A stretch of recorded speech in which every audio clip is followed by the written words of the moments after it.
5, 4, 3, 2, 1, 0.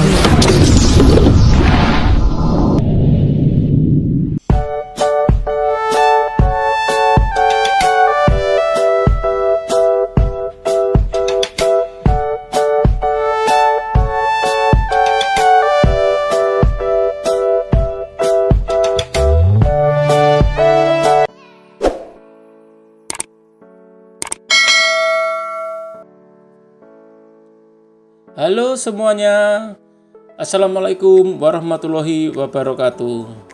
Pada kesempatan kali ini, kita akan belajar pada tema 5, ekosistem, subtema 2, hubungan antar makhluk hidup dalam ekosistem, dan kita sudah sampai pada pembelajaran yang kedua. Anak-anak sekalian, sebelum kita mulai pembelajaran kita, jangan lupa untuk berdoa terlebih dahulu. Anak-anak sekalian, berikut ini adalah sarapan Edo. Salah satu manfaat sarapan adalah memberikan energi untuk beraktivitas. Telur merupakan makanan yang mengandung protein yang sangat berguna bagi kesehatan tubuh. Anak-anak sekalian, tentu kamu tahu bahwa ayam menghasilkan telur yang bermanfaat bagi manusia. Ketika kita memakan telur ayam, kita mendapatkan energi dari telur ayam tersebut. Sedangkan ayam mendapatkan energi dari makanan yang dimakannya, misalnya biji-bijian. Anak-anak sekalian, jadi saat sarapan telah terjadi aliran energi. Masih ingatkah kalian bagaimana aliran energi yang terjadi? Sekarang mari kita amati aliran energi yang terdiri pada rantai makanan berikut ini. Padi merupakan produsen karena dapat menghasilkan makanannya sendiri. Setiap produsen akan dimakan oleh konsumen tingkat 1. Konsumen tingkat 1 pada rantai makanan tersebut adalah tikus. Tikus menjadi konsumen tingkat 1 karena tikus merupakan hewan omnivora yang juga memakan padi untuk memperoleh energi. Sebagai konsumen tingkat 1, tikus akan memakan oleh konsumen tingkat 2 yaitu ular. Ular menjadi konsumen tingkat 2 karena ular merupakan karnivora yang memakan tikus untuk mempertahankan hidupnya. Sebagai konsumen tingkat 2, ular akan dimakan oleh konsumen tingkat 3 yaitu burung elang. Burung elang menjadi konsumen tingkat 2 karena burung elang merupakan hewan karnivora yang mendapatkan energi dengan memakan ular. Sebagai konsumen tingkat 3, burung elang akan mati. Bangkai burung elang akan diurai oleh mikroorganisme seperti jamur. Jamur berperan sebagai pengurai yang menguraikan burung elang yang telah mati. Hasil penguraian yang telah terdiri dari zat-zat tertentu akan masuk ke dalam tanah dan dimanfaatkan oleh tumbuhan sebagai sumber makanan. Anak-anak sekalian, sekarang mari kita belajar lebih jauh tentang aliran energi dengan menjawab pertanyaan berikut ini. Pertama, apa yang dimaksud aliran energi pada sebuah rantai makanan? Aliran energi pada sebuah rantai makanan adalah perpindahan energi dari satu makhluk hidup ke makhluk hidup yang lainnya, dari peristiwa makan dan dimakan pada suatu rantai makanan.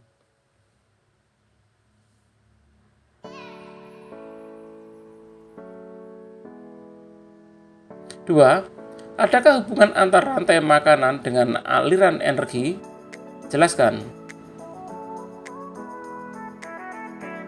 Ada, karena pada rantai makanan pasti terjadi peristiwa makanan dan dimakan. Ketika suatu makhluk hidup memakan makhluk hidup lain, maka akan terjadi perpindahan energi berupa zat-zat yang dibutuhkan untuk bertahan hidup bagi makhluk hidup tersebut.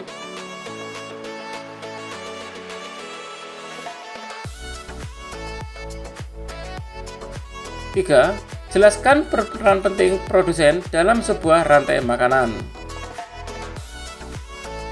Produsen merupakan satu-satunya komponen yang mampu memproduksi makanan sendiri.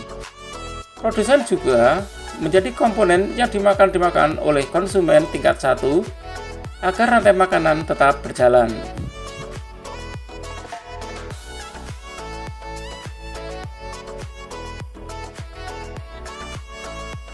Empat, rantai makanan pada puncaknya disebut konsumen puncak.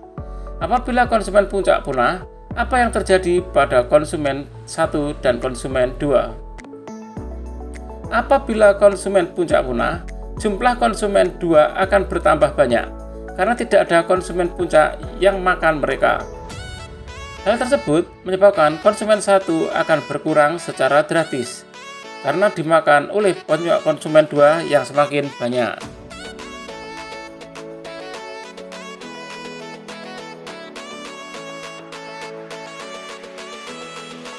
Anak-anak sekalian, keberadaan ekosistem juga dijadikan sebagai inspirasi dalam berkarya, seperti yang terdapat dalam beberapa tarian daerah. Hasil panen yang diperoleh dari ekosistem sawah atau ladang dituangkan menjadi karya tari yang indah dan menarik. Beberapa tarian daerah juga menjadikan tindak tanduk hewan dalam sebuah ekosistem sebagai inspirasi tarian. Berikut ini tarian daerah yang terinspirasi dari keberadaan ekosistem yang juga tindak tanduk hewan.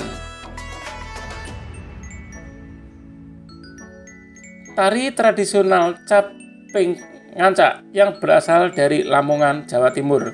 Tari ini menggambarkan para petani yang sedang bekerja mulai dari menanam, merawat, hingga memanen padi.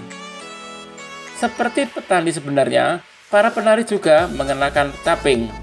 Caping merupakan penutup kepala yang biasa digunakan petani saat bekerja di sawah.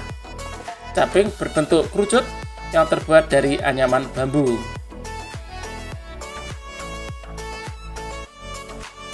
Tari Alang Babega dari Minangkabau, Sumatera Barat. Tarian ini menggambarkan burung elang yang melayang-layang di udara. Burung elang ini mengepakkan sayapnya, mencari mangsa, kemudian menukik dan menyambar mangsa tersebut.